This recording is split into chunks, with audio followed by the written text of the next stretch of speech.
महाकुंभ मेले का अपना धार्मिक महत्व है। निसंदेह यह कुंभ मेला दुनिया का सबसे बड़ा धार्मिक और सांस्कृतिक सम्मेलन है, जिसमें पूरी दुनिया से लोग भाग लेते हैं और पवित्र नदी में स्नान करते हैं। आज की इस रिपोर्ट में हम आपको बताएंगे कुंभ का अर्थ क्या है, क्यों मनाया जाता है, कुंभ मेला किसने शुरू किया और इसका इतिहास क्या है। हिंदू पौराणिक मान्यताओं के अनुसार महाकुंभ का आयोजन 12 वर्ष में एक ही बार किया जाता है। महाकुंभ मेला केवल पवित्र नदियों के तट पर स्थित 4 तीर्थ स्थलों के पास ही लगाया जाता है। ये स्थान है उत्तराखंड में गंगा किनारे हरिद्वार, मध्य प्रदेश में शिप्रा नदी पर उज्जैन, महाराष्ट्र में गोदावरी नदी पर नासिक और उत्तर प्रदेश में 3 नदियों गंगा, यमुना और सरस्वती का संगम स्थल प्रयागराज।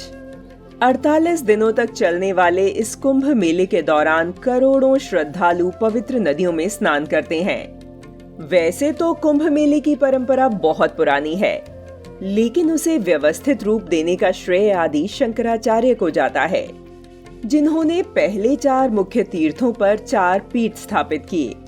ठीक उसी तरह 4 तीर्थ स्थानों पर कुंभ मेले में साधुओं की भागीदारी भी सुनिश्चित की। कुंभ मेले का इतिहास उस समय से है जब देवताओं और राक्षसों ने संयुक्त रूप से अमरता का अमृत उत्पन्न करने के लिए समुद्र मंथन किया था। मंथन से निकले अमृत कलश को लेकर असुर और देवताओं के बीच छीना झपटी हुई। इस बीच अमृत की बूंदें 12 स्थानों पर गिरी, जिनमें से कुछ बूंदें स्वर्गलोक, नरकलोक और 4 बूंदें धरती पर गिरी। इन्हीं 4 स्थानों को हम हरिद्वार, उज्जैन, नासिक और प्रयागराज के नाम से जानते हैं और यहीं पर कुंभ मेले का आयोजन होता है। कहते हैं कि देवताओं और राक्षसों के बीच अमृत कलश को लेकर यह छीना झपटी 12 दिनों तक चली, जो मनुष्यों के लिए 12 साल तक का माना जाता है। यही कारण है कि महाकुंभ 12 साल में एक ही बार आता है।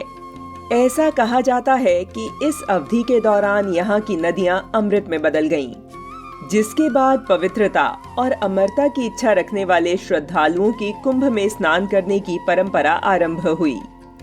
लेकिन क्या आप जानते हैं कि कुंभ मेले कितने प्रकार के होते हैं? जी हाँ, कुंभ मेले 5 प्रकार के होते हैं। महाकुंभ मेला, दूसरा पर्ण कुंभ मेला, तीसरा अर्ध कुंभ मेला, चौथा कुंभ मेला, 5वां और आखिरी है महाकुंभ मेला। इसे मिनी कुंभ मेले के रूप में भी जाना जाता है, जो मात्र प्रयागराज में आयोजित होता है। चलिए अब हम बात करते हैं कुंभ मेले के ऐतिहासिक साक्ष्यों के बारे में। कुंभ मेले के प्रथम लिखित प्रमाण का उल्लेख भागवत पुराण में मिलता है। कुंभ मेले के एक अन्य लिखित प्रमाणों का उल्लेख चीनी यात्री हुएनत्सांग के कार्यों में भी मिलता है। इसके साथ ही भागवत पुराण, विष्णु पुराण, महाभारत और रामायण में भी समुद्र मंथन के विषय में उल्लेख किया गया है। कहते हैं कि कुंभ में किए गए एक स्नान का फल कार्तिक मास में किए गए 1000 स्नान, माघ मास में किए गए 100 स्नान व वैशाख मास में नर्मदा में किए गए करोड़ों स्नानों के बराबर होता है। हजारों अश्वमेघ, 100 वाजपेय यज्ञों और 1 लाख बार पृथ्वी की परिक्रमा करने से जो पुण्य मिलता है, वही पुण्य कुंभ में एक स्नान करने से प्राप्त हो जाता है।